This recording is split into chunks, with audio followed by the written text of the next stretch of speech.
Here's my full review after spending one night at the Lusaka Legacy Resort here in Ibex, Meanwood. And so this is just my opinion. Take it as a grain of salt.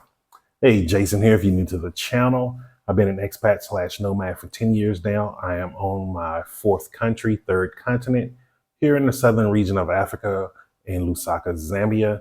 One of the things I started doing is sharing with you what I've learned along this 10-year journey. But most importantly, if you're an expat or thinking about becoming one, just sharing with you some of the opportunities that exist here in Zambia that no one's really talking about, to just show you like, hey, there are other countries out here besides the ones that are getting all the publicity, like Panama, Colombia, Ghana, and things like that. So let's go ahead and dig into this review. So last night, my girlfriend and I, we celebrated her birthday, but also we stayed at the Lusaka Legacy Resort. I've always heard good things about it. I'm always seeing these videos on TikTok. Come with me, guys, as we go to the Lusaka Legacy Resort. Food 10 out of 10. This is a 10 out of 10. And I'm gonna be honest with you. Overall experience, I'm underwhelmed. And it's not based off of the staff or anything like that. It's just and let me just say this, because like one of the things before I get into the review, a lot of people think, oh, you're comparing things to America. Guys, I left America 10 years ago. I don't compare anything to America, really. America has good things, but America has a lot of bad things. And if you go to a lot of resorts in America, they're shitty. For people who know, they know. Like I recommend Great Wolf Lodge. I've never had a bad experience there. I believe they are the top tier of experience and customer service when it comes to America. But most of the things that I compare to is the last country that I lived in where I had temporary residence, which was Colombia. And I get you, you're probably like, yo, Colombia. Colombia ain't nice. It's just women and drugs. No, it's not. Colombia is a very beautiful country if you go there not looking for women or drugs. This is why I always tell people Colombia is as dangerous as your habits are. I got to travel good parts of Colombia. I went to Armenia, other countries, Bogota, other cities, not countries, Bogota and outlying places around Medellin. And I had a great time there. I had great stays there. And so that's what I compare things to, is the type of experience that I had in Colombia. Colombia is not a first world country. I guess it's considered second world, even though some people call it third world. I don't see why. And so just to let you know, like I'm not comparing African cities, African countries, anything like that to America. And if you went to America, you'll start realizing things ain't as good as you really think it is, especially if you go to Las Vegas. Some of those hotels are complete trash. If you're on the, what's that strip, the Fremont Strip, just a bunch of druggies and alcoholics. Let me just tell this story. The last time I was there for investors convention, I like going to Vegas for investor seminars and conventions to learn new things. I think I was walking around at like 6 a.m. just to get some exercise in. And tell me why it was the police. I don't know if they're police or security, whatever the strip people are that's secure the area. They were fighting with some, I guess they were drunk. I don't know if they were drunk or on drugs, but they had severe mental issues. And they were just dragging one across the ground. And I'm just like, I'm looking around and I'm like, why am I the only one here who doesn't feel safe? I was like, you don't see this in places like Colombia. You don't see that type of nonsense. And so just take this. America is not what you see on TV. There's good parts, there's great parts, and there's horrible parts and parts you do not ever want to see in person. That's it. And so first part of the review is the location. Getting to the location. It's in Ibex Meanwood. It's actually about 5 minutes from where I stay. But the roads come to a real bad gravel road. I expected the roads to be paved, and you may be like, oh, why do you expect that? The amount of money I paid for the place. One night was 3,000 kwacha, which I think that was about $116 to $120. Not bad, but let's be real here. You're spending $100 a night. you want some nice roads to drive on. You don't want to worry about your car messing up or anything like that. And so that was the first thing I did not really care for. I'm just like, Why didn't you just pave the road? You guys, this is a place that's making a lot of money, or at least I think it is, because based on the prices. But then once you get to the gate, there's big, what's that thing called? The one that rolls the ground to make it level. That and a tractor trailer just sitting out there. I'm like, why aren't you putting this to use? What is the point of this just sitting there? Put it to use. Like, the road can be a dirt road, but it could be a better dirt road. It don't have to be all bumpy, rocks bumping up, your car bottoming out because of the little potholes. Like, just maintain it. And so that was that. The reception and the staff, the workers there, I give them all a 10 out of 10. Great service, really nice, and very helpful. Booking, I did not like it at all. I give the booking a 1. So when you go to their website, you can't book on the website. You have to schedule, you have to send the email in, and then it's like, okay, they're sending you the rooms, they're telling you what the rates are and all of that, which is cool. And then I switched over to WhatsApp, talking to them in WhatsApp. And so I'm like, hey, okay, this is what I want. I want the mini executive suite for 3,000 kwacha a day or a night, because not a day. And then I'm like, okay, what's next? Because also, like, I had wanted to get the room decorated. I had bought the balloons and everything like that. And I just wanted to see if I could bring things there a day early. So that's why I was trying to really make sure I had everything reserved and everything. It's part of my military-ish personality where I like to be on top of things. I don't like doing things last minute or not understanding how the steps are supposed to go. And so, working with that, now we're on WhatsApp, we're texting. And then the young lady who I was texting with was like, oh, okay, my colleague in booking will get with you. So next day I hear from the person like, oh, okay, just send me your information and just pay here. And this is how you pay. That's it. Nothing else. And so I'm like, okay. I was like, so I sent them a text. I'm like, hey, okay, once I'm finished running these errands, I'll send the payment in and then I'll confirm it with you. So probably around 1,300, 1,400, I sent the payment in, sent a text to confirm like, hey, I've sent the payment in. What's the next steps? What do I need to do next? Radio silent, nothing. Next day come. It's like around midday, noon now. I'm like, hey, I sent the payment in. Can I get confirmation of reservation? Something.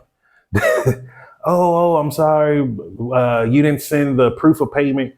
And so I was like, your colleague didn't tell me that. I let him know I sent the payment. Like, what else do I need to do? Like, if you don't speak to me, how am I supposed to read your mind? The instructions did not say send in a copy of the proof of payment.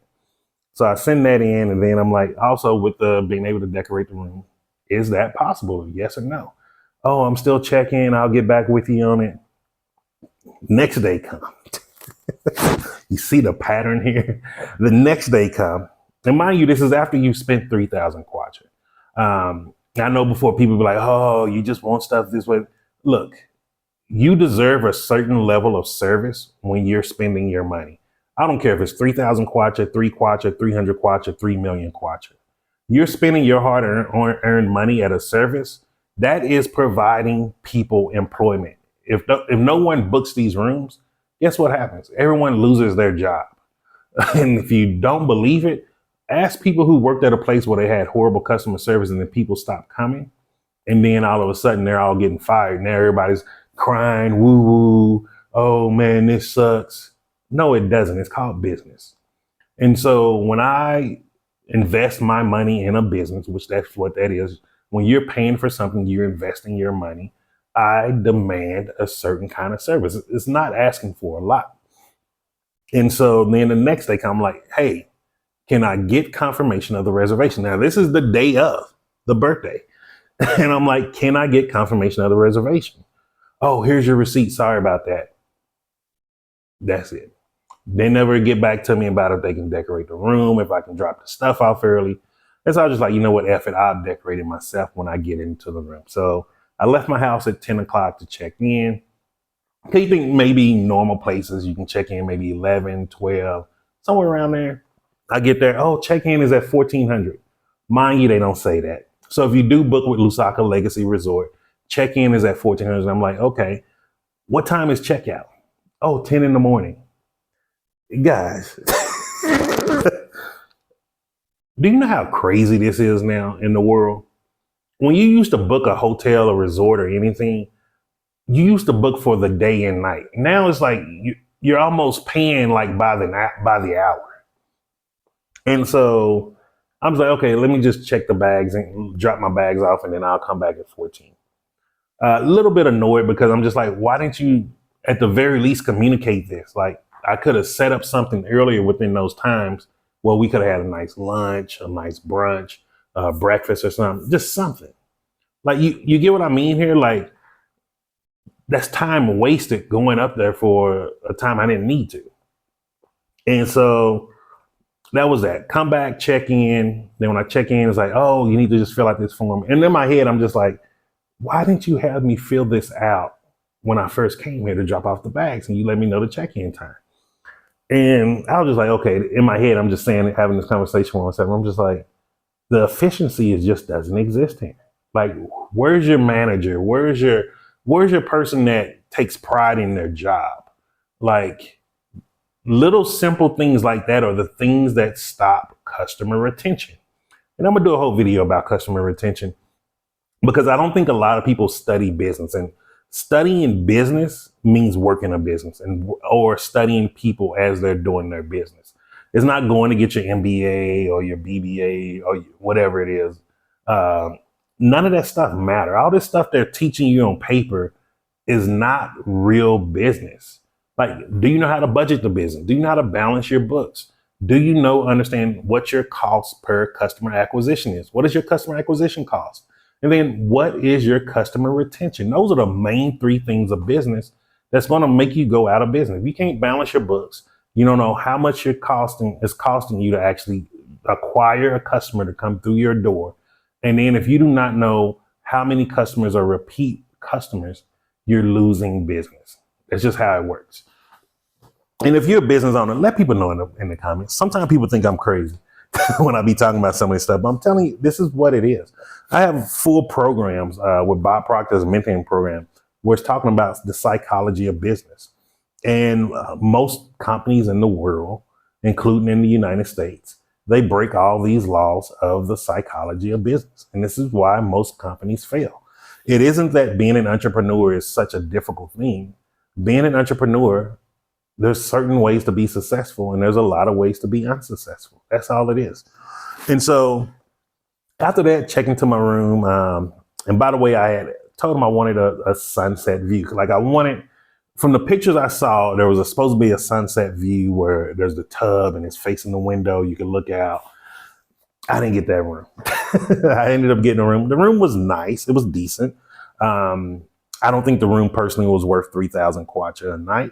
I would say at the most, maybe 1,500 to 2,000 kwacha a night. There was nothing really special about it. The balcony was probably the biggest selling point, but also it was the biggest, one of the biggest hindrances too, because we're in front of the building. If you see from the shorts that I put up, we're in front of the building.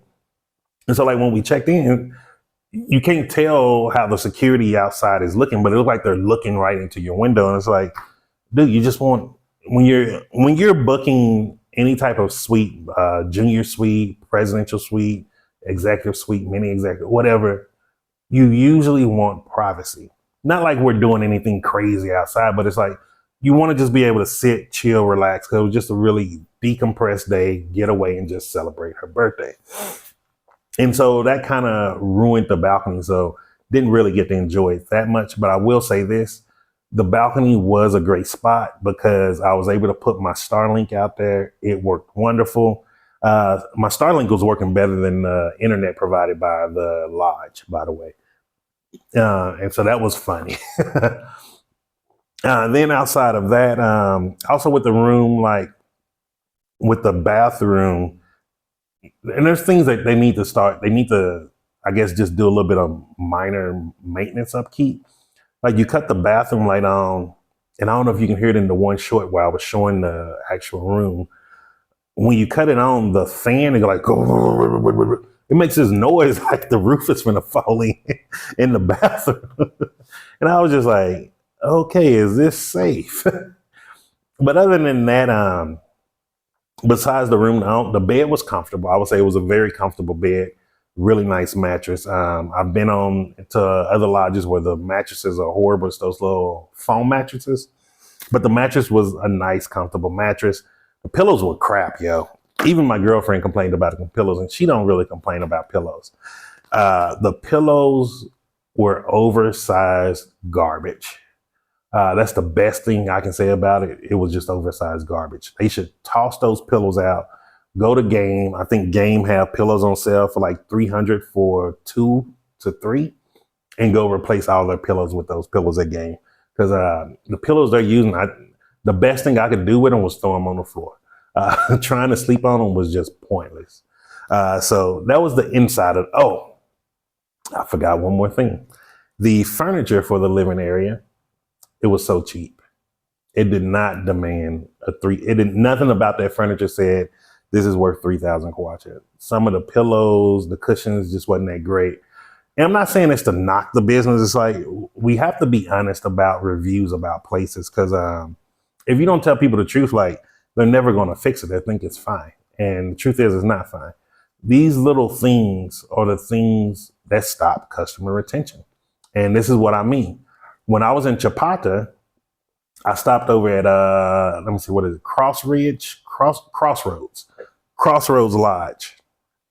10 out of 10. Service, the price, the comfortableness of the room, and I think I paid 500 kwacha a night, or a day and night. As you know, you can check in early, but like 500 kwacha, it was way better than what I got at Lusaka Legacy Resort. I'm gonna be honest with you. The room was just a little bit bigger. The bathroom was bigger, a lot bigger. But other than that, it's like, how much time you spending in the bathroom? Let's be real here. And so this is what I'm comparing it to in Zambia. I'm comparing it to the Crossroads Lodge, which wonderful service, wonderful experience there. Everybody was nice. Everything was great there. Comfortableness of the place was immaculate. Like, it was bad. I remember falling asleep on that bed. I went straight to sleep, woke up refreshed that next morning, and it felt great. And it had AC and everything also. So like, that's what I'm comparing it to with other lodges that I've stayed in out here. And so outside of that, then let's go to the restaurant. The restaurant on scene, it's okay. Now, I will say this: if you're someone with any type of specialty eating habits, it's not catering to you. For me, being someone who only eat plants or vegan, when I'm eating out in public, it's not very vegan friendly. And the reason why I say that, before people are like, oh no, it is vegan friendly, there's vegetables. Yes, they have risotto, they have vegetable dishes. However, most of them have cheese in it. And the vegan spring rolls, which were the only thing that was technically labeled vegan, they were all out. And I'm just like, bro, how's it I'm paying 3,000 kwacha a night and you can't even, how are you running out of food? Like, it's not like I'm out in the lower Zambezi, or I'm out in Pika, somewhere where it may be far to go to a ShopRite or something like that. I'm like, there's Twin Palms Mall in less than a 20-minute drive, and y'all have vehicles for the company. That's just laziness. Like, that is laziness to run out of food in a place like that, especially when you're asking for premium prices. That's just fact. That's just a fact there. And so for that really lowered my rating on it. And I'm gonna give you the rating at the end out of 5 stars. But I will say this: the breakfast this morning actually redeemed them. The breakfast buffet, I will give that 5 stars out of 5. They did a great job on that. They need to try to mirror that into the restaurant side somehow. Because like, they had tons of vegetable options. It catered to everyone. So it was a very good way. I had a filling breakfast. I had baked beans, oyster mushrooms that was sauteed.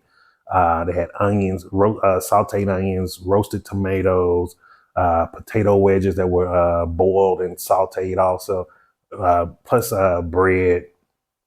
So the breakfast buffet was actually really, really great. That was probably the best thing, minus the scenery of being able to just look around. But you don't you don't get much from scenery. Let's be real here. You get more from the food, the things that you're actually paying money for. Breakfast buffet was free. The restaurant, you do have to pay money there. So you are paying on top of that. That is not, it's not an all inclusive to where the dinner and stuff is included with the 3,000 kwacha a night, which is fine. That didn't bother me at all. As far as location, yes, it's 5 minutes from me, but like that's far. It's far when you are happening to be on a Yango, a taxi, or something like that. Like it is far. Like it was funny. 'Cause I was laughing this morning. No, it was yesterday. I'm sorry, when I was in the room. I was on a patio actually on the balcony, and there was a guy out. He was like, "Yeah, I'm out in the middle of nowhere. I don't know where the hell I'm at." And it was I don't know if he was Zambian or from another country, but it was just funny listening to him. 'Cause I'm like, I feel you. Like, even with me living close by here, I'm like, I've never been on this side of town. Like, man, things look far. It makes you feel like you're more in a rural village area. Just because you don't see none of the suburban and city areas from there. So like I felt his pain because I was like, if you don't live over here, you would really feel like you're like off in the boondocks in the middle of nowhere. But the truth be told, you're really not. So that was just funny. But like if you're coming there for the first time and you're not familiar with the Ibex Meanwood area, based off the location of where it's at, you will feel like you're out in the middle of nowhere. And then let's go to the next thing. Next thing is load shedding. You do still experience load shedding out there. They do have generators. It do take about 2 to 3 minutes for the generators to kick back on to bring power to the rooms. For me, I think the power cut off 3 times. It was like 3 power surges out there, which was kind of interesting. I wasn't expecting that really. But the generators do pop on. So you do have backup power and things like that. Oh, hot water. I forgot about this one. I should have wrote a list. Hot water, the water works great. It was very hot. That was very, very, man. One of the things, like, especially right now with it being wintertime, you want hot water. And so that was really nice to have really good hot water with no issues. The toilets flush great also. So you won't have any issues in those departments. And then, like I said again, like the staff is very friendly, really great staff, very helpful. It's just the booking part was a headache. Booking and getting yourself checked in. I just felt like it could have been easier to streamline it by just having a payment option on the website to where you can just pay and do everything through the website and then let them contact you and let you know, hey, okay, your reservation is in. This is the time to check. They need to do something about that because even today, as we were leaving, people were just sitting around waiting. And so I'm guessing like I wasn't the only one assuming like, oh, maybe check-in is around close to midday, noon. So, if it's close to noon, you'll probably go around 10. So you can drop your bags off, walk around, maybe film, take some pictures with your significant other. But then, having to wait to 1400, that's a lot, man. That is asking a lot. And so they really need to find a way to streamline and do that process better, but also just prioritize your customers more. That was the biggest thing. Like for someone to book a mini executive suite or any room, it's like you need to communicate with them and let them know the procedures are coming in. Like that doesn't feel good. Like because when that starts to happen, there's just no communication. The first thing you're going to start to feel like as a foreigner is, and as foreigner, I don't mean American. I mean anybody that's not from here. Even if you coming from a different part of the Zambia, you pay your money, you don't hear nothing. You're going to be starting like, damn, did I get ripped off? Did I really send money to the company? All of this, even though it is safe, you're sending it through Airtel. They have their business registered and all of that. And so like, once you start having that experience, now you're nitpicking because you're now like, okay, I need to make sure I'm getting my money worth. The swimming pool was beautiful. It had a nice, beautiful pool. I'm going to post up more of the pictures of some of the things the pictures that I took with here they go right here. with the Meta glasses.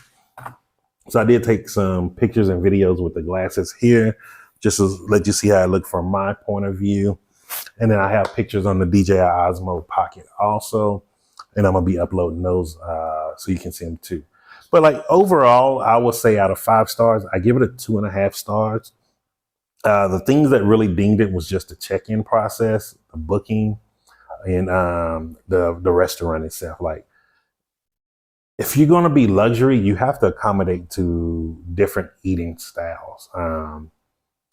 And this is the weird thing about Zambia to me, or Lusaka, I guess, because this is where I spend most of my time.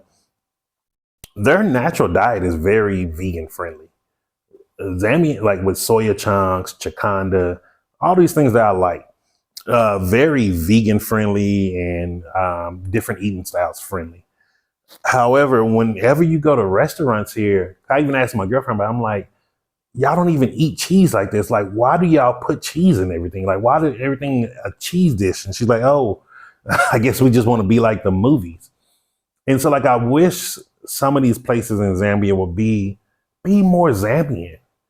Be more proud of the Zambian traditions and culture. Like, I don't have a problem with going to a restaurant and spending 100 kwacha or even 200 kwacha on a meal that has chikanda or a meal with soya chunks. I know it's looked down on here by some of the people here or considered poor food, as I've been told. But like, there's people with different eating styles that they don't look at it that way. Like, I don't see soya chunks as poverty. I don't see chikanda as poverty. I enjoy chikanda. Matter of fact, I get annoyed if I get some bad chikanda, man. Like, I am a chikanda connoisseur. I used to buy it from the Bimba Bros when they was over there, out there by Central Police on the side of the street. I don't know where they moved them from. Also, if y'all watching this, let me know where y'all at, Bimba Bros. I haven't even seen them. Even they used to be outside of East Park. I used to always go and get chikanda from them. My last lady that used to do chikanda, she just disappeared on me, man, and took my money. I had paid her to make me a good sized thing of chikanda. I never heard from that woman since. I'm like, wow, you gonna do me like this? All I wanted was some damn chikanda. But I had some at the cultural day. It was delicious, especially when they have chilies in it. But let me get back on point. But before I get back on point, if you make chikanda or you sell chikanda, let me know. I'm looking for a good chikanda supplier, someone who can make it for me. I love that stuff. I tried making it once with the premix from ShopRite. Yeah, man. Some things you need a big mama to do it. Like, something just ain't meant for everybody to do. And chikanda is one of those things. But yeah, that's pretty much it. That's the end of I give it a 2.5 out of 5 stars. Would I go back? The only way I would go back is when my mom come here. Like, I would take her for her birthday just so she could see the pretty views and just get some pictures there. I feel like someone like her would really enjoy it.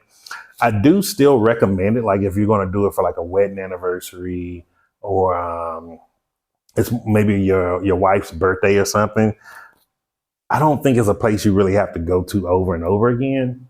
Like I say, I probably will not go back until my mom come, and then I would take her there just so she can experience it and get, a real nice room for you let her experience that type of experience. I would go in the summertime with her though, so it's a lot warmer. But other than that, I wouldn't go back personally. Like Crossroads Lodge, I ain't gonna lie to you. If I was spending a month in Chapata, I would spend my whole month at that lodge. That's how much I liked it there and appreciated everything that they provided. That was one of the best guest houses, lodges, whatever you want to call it, I've been to for the price. And I was really shocked with the price. I felt like that room that I got there was well worth over 1,000 kwacha a night. That's how nice it was and comfortable it was. And it had hot water too. And so if you have any questions or comments, just leave those down below. I will be knocking out more videos all this week and uploading those. I'm going to also do a video about Starlink. Who called me? Oh, let me text.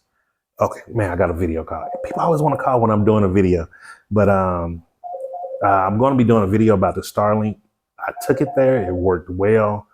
I have to give it to them. Starlink is the way to go here. So I want to do an in-depth review about that. And I'm going to tell you how much I paid for it, how much I'm paying a month for it, and where you can get it from too if you're in Zambia and you're looking into getting a Starlink. So just remember this, I'm Jason, and success is simple once you know how.